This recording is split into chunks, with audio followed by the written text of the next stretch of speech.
అందరికీ నమస్కారం. నేను మీ దేవి. సాడిస్ట్ మొగుడు సీజన్ 2 39వ భాగం. రచయిత వనజ గారు. బంగారం ఒకసారి బాబాయ్ దగ్గరికి వెళ్ళు నాన్న అని చెప్పాడు అభి. బాబాయ్నా ఎవరు అంటూ చుట్టూ చూసుకున్న ఆర్జకి అభి వేలు పెట్టి అయాన్ వైపే చూపించడంతో నాన్న చెప్పాడు కాబట్టి మెల్లిగా సీత ఒళ్ళో నుంచి దిగి బుడిబుడి అడుగులు వేసుకుంటూ అయాన్ చేతిని పట్టుకొని బాబాయ్ అని పిలుస్తూ ఉంటే ఆద్యని ఎత్తి ఒడిలో కూర్చోపెట్టుకున్న అయాన్ నిజంగా పాప ఉంటే ఇంతే ఉండదేమో అనేసరికి నిజంగా పాప ఉంటే కాదురా, ఆ పాపే ఇంత అయ్యింది.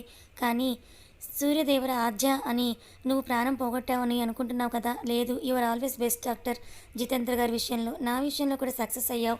నా కూతురు చనిపోలేదు, తనే ఆ పాప అని చెప్పేశాడు అభి. మండపం మొత్తం అప్పటికే ఖాళీ అయిపోయింది. వచ్చిన బంధువులు జరిగిన దానికి కనీసం టిఫిన్స్ కూడా చేయకుండా ఎవరి దారిన వాళ్ళు వెళ్ళిపోయారు. మార్తాండకైతే తల తీసేసినట్లుగా అయింది. ఇక్కడ దానికి కారణం పరువు పోయిందని కాదు, తను అనుకున్న ప్లాన్ సక్సెస్ కాలేదు అన్న పంతం. అభి తల్లిని రాజా మార్తాండ్ దగ్గరికి తీసుకుని వచ్చి ఏదో మాట్లాడబోతూ ఉంటే ముసలోడు చెయ్యి అడ్డం చూపించి ఇక్కడ ఏం కాదు, మన ఇంటికి వెళ్దాం పదండి అని గంభీరంగా చెప్పేసి ముందుకి అడుగు వేస్తూ వెళ్ళిపోయాడు. దాంతో జ్వాల కూడా తాత వెనకే వెళ్తూ రూప్ని ఇంకా నీరజ్ని తీసుకుని బయలుదేరింది. అక్కడ మార్తాండ్ ఇంట్లో పెద్ద సమావేశం స్టార్ట్ అయ్యేసరికి నీరజ మార్తాండ గారి దగ్గరికి వెళ్ళి మామయ్య ఎందుకు వాడిని ఇక్కడ తీసుకొచ్చి లేనిపో నాశల్ని పెంచి ఈ రోజులా వదిలేశారు, ఆయన చనిపోయారు, మీ కొడుకుని తీసుకువెళ్ళి నేను మారుస్తానని చెప్పి ఉంటేనే కదా వాడిని నీతో పంపించాను. ఇలా ఇప్పుడు వాడి ఆశలన్నింటినీ చంపేసి జీవోత్సవంలా వాడిని ఇలా తయారు చేశారు, ఇదేమైనా మీకు న్యాయంగా ఉందా అని నీరజ గొంతు పెంచడంతో మార్తాండ ఇంకా తట్టుకోలేక ఆపై నువ్వు ఆడదానివి, నువ్వు నా ముందు నోరెత్తి మాట్లాడుతున్నావని గంభీరంగా చెప్పేసరికి ఆవిడ కొంచెం జంకింది. ఏమీ తోచని ఎట్టి తోల్చుకోలేని రూప్ మాత్రం సోఫాలో కూర్చొని సీత కోసమే ఆలోచిస్తూ ఉన్నాడు. ఇక నుండి మన అభిరామ్ని అభి అని పిలుచుకుందాం, ఈ అభిరూప్ని మాత్రం రూప్ అని పిలుచుకుందాం, ఓకేనా? మీరు కన్ఫ్యూజ్ అవ్వకండి. సరిగ్గా 1.5 సంవత్సరం క్రితం మార్తాండ జ్వాల ఒకరోజు ఎక్కడో ఒరిస్సాలో ఉంటున్న తమ ఇంటికి వచ్చారు. అప్పటికే కొంచెం బెడ్ మీద ఉన్న అభిరూప్ తండ్రి నాగేంద్ర కుమార్ గారు ఆరోగ్యం క్షీణించింది. ఏదో కంపెనీలో ఉద్యోగం చేస్తూ ఇంటిని పోషించుకుంటూ ఉన్నాడు రూప్. సడన్గా ఒకరోజు తమ ఇంటికి వచ్చిన మార్తాండ జ్వాలని చూసి ఎవరని నీరజ్ని అడగటంతో నాకు కరెక్ట్గా ఏమీ తెలియదు నాన్న, మీ నాన్న తరపు బంధువులంట అని ఆవిడ చెప్పేసరికి జరిగేది చూస్తూ ఉన్నాడు అభిరూప్. మన మార్తాండ తాతకి ఎక్కడో బీరకాయ పీచు చుట్టరికం, అంత దూరం కాకపోయినా ఒకటే ఇంటి పేరుతో దాయాదులయ్యి వాళ్ళని తెలుసుకొని వెతుక్కుంటూ వచ్చాడు మార్తాండ. ఒకటే నాగాసుర వంశం అవడంతో తన కొడుకు వయసు అయ్యే నాగేంద్రని చూసి కొంచెం ఎమోషనల్ అయితే నాగేంద్రకి కూడా జాంబవతి అండ్ ధనుంజయ విషయం తెలిసి నీ కొడుకుని నాతో పంపిస్తావా అని అడగడం ఆలస్యం. సరే పెదనాన్న తీసుకెళ్ళండి, వాడు ఎక్కడుంటే ఏమి, మన నాగాసుర ఇంటి వారసుడే కదా అని ఆ నాగేంద్ర అనబడే మనిషి చెప్పడంతో మార్తాండ సంతోషిస్తే ఆరోగ్యం కాస్త ఇంకా క్షీణించడంతో వాళ్ళు అక్కడ ఉన్నట్టే ప్రాణం ఇచ్చేశాడు అభిరూప్ వాళ్ళ నాన్న. ఇక మన అభిరూప్ బాబుకి ఉన్నవి లేనివి కూడా చెప్పి జ్వాల నీకు చెల్లెలవుతుంది, ఇక నుంచి నిన్ను మీ అమ్మని నేనే చూసుకుంటాను, నువ్వు నా వంశ వారసుడివిరా అని బాగా హైప్ ఇచ్చేసి అభిరూప్ని హైదరాబాద్కి తీసుకుని వచ్చేశాడు మార్తాండ. నీరజ వస్తే ఎక్కడ వీళ్ళు చెప్పే మాటలు ఆమె మార్చేస్తుందో అని మనసులో భయపడిపోయి కొన్ని రోజులు ఆమెను ఒరిస్సాలోని పెట్టేసి అభిరూప్ని తమతో పాటు హైదరాబాద్కి తెచ్చుకొని జ్వాలకి అతనికి కలిపి ఒక కంపెనీ పెట్టించి అన్నాచెల్లెలిద్దరూ ఎదగండి అని బిల్డప్ ఇచ్చేశాడు మార్తాండ తాత. ఇప్పుడు కూడా అతని పెళ్లి కోసమే నీరజని పిలిచి ఇలా అవమానాల పాలయ్యాడు. కొంచెం ముందు ఆలోచన లేని మన బుర్ర మీసాల మార్తాండ తాత. ఇప్పుడు ఏం చేద్దాం మనం అని జ్వాల తన తాతయ్యని అడిగేసరికి ఆమె వైపు అలాగే చూసి మన చేతుల్లో ఏముంది జ్వాల, ప్రేమించిన వాడుగా నా మనవడు ఏం చేసినా సీతను దక్కించుకొని ఈ ప్రేమ నిలబెట్టుకుంటే చాలని అంటున్న మార్తాండ మాటల మధ్యలోనే ఆపేస్తూ తాతయ్య, ఇన్ని రోజులు మీరు చెప్పిన మాటలు వింటూ ఉన్నాను కానీ ఇప్పుడు అసలు నాకు మైండ్ పనిచేయడం లేదు, కానీ మీరు చెప్పింది చేస్తే నా అంత వెర్రివాడినైతే కాదు, సీత నాకు చెల్లెలవుతుందని తెలిసినా కూడా నేను ఇలా తన వెనుక పల్లి పడతాను అనుకున్నారు తాతయ్య. ఈ రోజు నుండి నాకు జ్వాల ఎంతనో తను కూడా అంతే అని అభిరూప్ క్లియర్గా చెప్పేసి మీరు చెప్పిన పని లేదు కాబట్టి మీ కంపెనీలో ఇంకా నన్ను ఉంచుతారో తీసేస్తారో మీ ఇష్టం, నాకైతే మా అమ్మని పోషించుకోగలను అన్న నమ్మకం ఉంది అని చెప్పేసి అభిరూప్ తన రూమ్లోకి వెళ్ళిపోవడంతో నీరజ కూడా తాత మనవరాలిని ఒక రకంగా చూసి కొడుకు గదిలోకి వెళ్ళిపోయింది. జ్వాల మనం అనుకున్నది అనుకున్నట్లుగా మొత్తం తారుమారైంది తాతయ్య, ఇప్పుడు ఏం చేద్దాం అని అనడంతో చింత చచ్చిన పులుపు చావని ఆ మార్తాండ మాత్రం ఇంకో పన్నాగంలో బిజీ అయ్యి ఒక 2 రోజులు ఓపిక పట్టు, తర్వాత ఏం చేయాలో నేనే చెప్తానని చెప్పడంతో సరే అని అప్పటికి కామ్ అయిపోయింది జ్వాల. నిజంగా పాప అంటే కాదురా, ఆ పాపే ఎంత అయ్యిందని, కానీ తని సూర్యదేవర ఆద్య అని నువ్వు ప్రాణం పోగొట్టానని అనుకుంటున్నావు కదా. లేదు, you are always best doctor. Jitendra గారి విషయంలో నా విషయంలో కూడా సక్సెస్ అయ్యావు. నా కూతురు చనిపోలేదు, తనే ఆ పాపని చెప్పేశాడు అభి. అయాన్ అయితే అభి చెప్పిన దానికి ఇంకా షాక్లోనే ఉండిపోయి తన ఒళ్ళో ఉన్న బుజ్జి తల్లిని గట్టిగా హక్ చేసుకుంటూ, నిజంగా ఇది మీ పాపే కదా అభి? లేదంటే నా గిల్టీ ఫీల్ని పోగొట్టడానికి ఏదైనా అబద్ధం చెప్తున్నావా నువ్వు అని అయాన్ అనుమానంగా అడిగేసరికి అభి సీరియస్గా అయాన్ వైపే చూశాడు. అజిత్ ఇంకా కశ్యప్లు ఇద్దరు కూడా నిజం అయాన్, తను మన అభి కూతురే. నువ్వు ఎవరికైతే బోన్ మ్యారో సర్జరీ చేశావో తనే ఆ పాప. చూడు తను ఎంత హెల్తీగా ఉందో.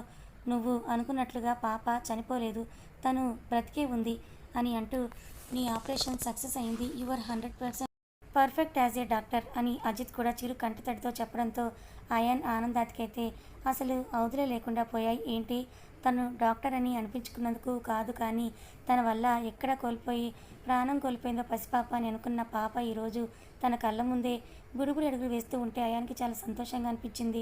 ఒక 10 నిమిషాల పాటు ఆర్జని ముద్దులతో ఉక్కిరిబిక్కిరి చేసేశాడు అయాన్.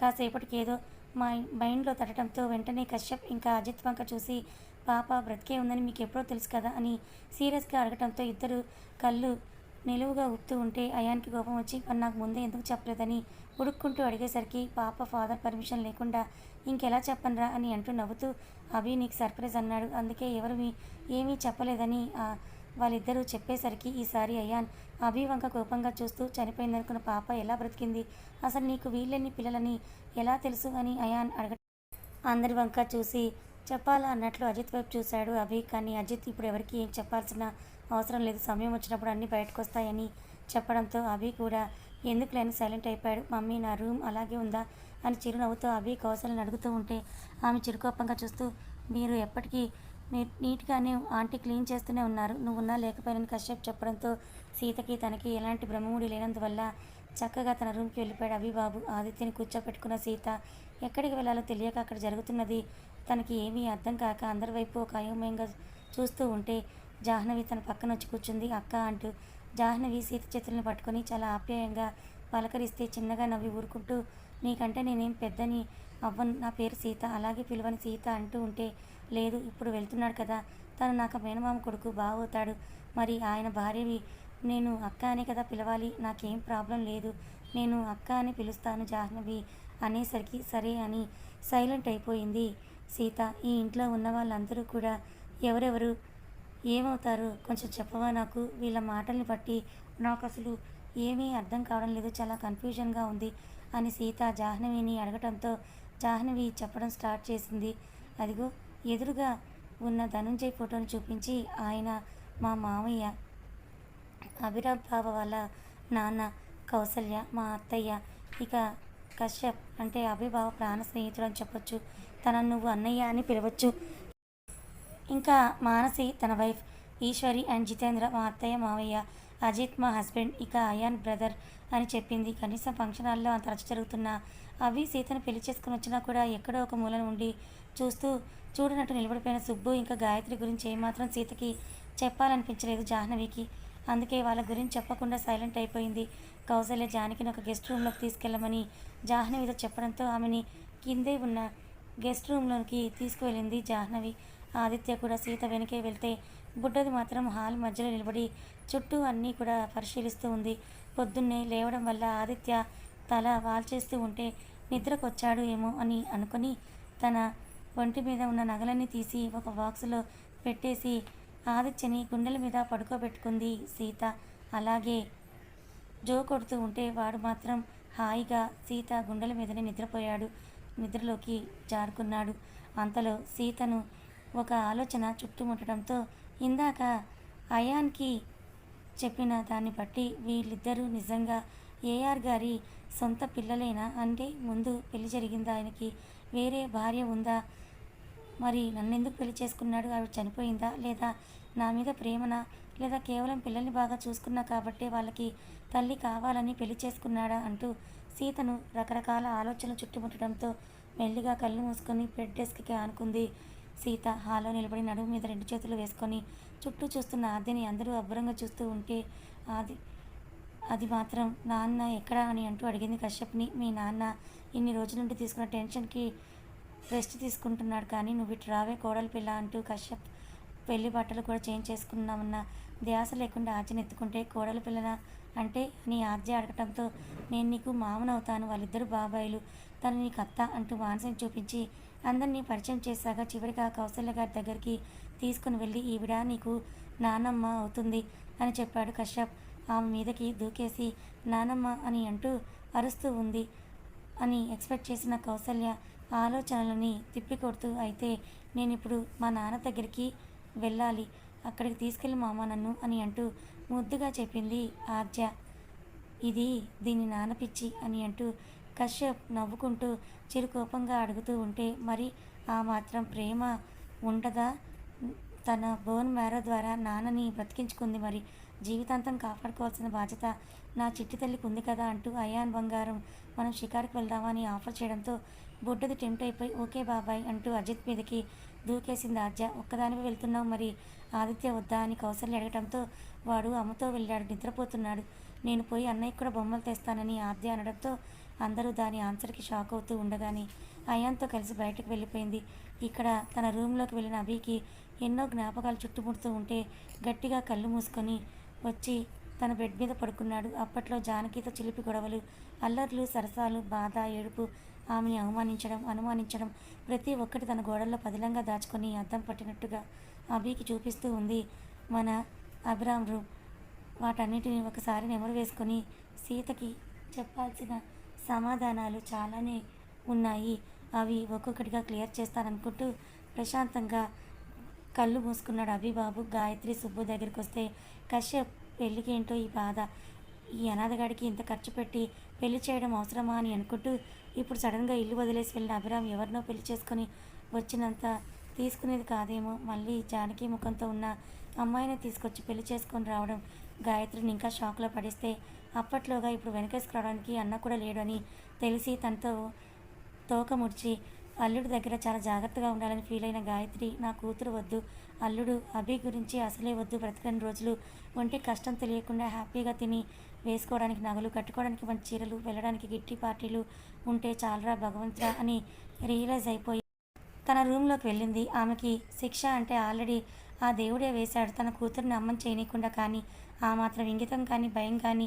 ఏమీ లేదు మన గాయత్రి ఆంటీకి. ఇలాంటి వాళ్ళు నిజంగానే సమాజంలో బ్రతుకుతున్నారండి. సాయంత్రం వరకు కొత్త పెళ్లి దంపతులు సపరేట్ రూమ్స్లో రెస్ట్ తీసుకుంటూ ఉంటే అప్పుడు ఇంట్లో కొంచెం హడావిడి మొదలైంది. ఏంటా అని బయటకు వచ్చిన సీత ఫస్ట్ ఇంట్లో జనాభాను చూసి భయపడింది. మళ్ళీ తనకి ఏం జరిగిందో ఒక్కొక్కటి రియల్గా గుర్తుకు రావడంతో అందరూ కళ్ళ ముందు కనపడుతున్నారు.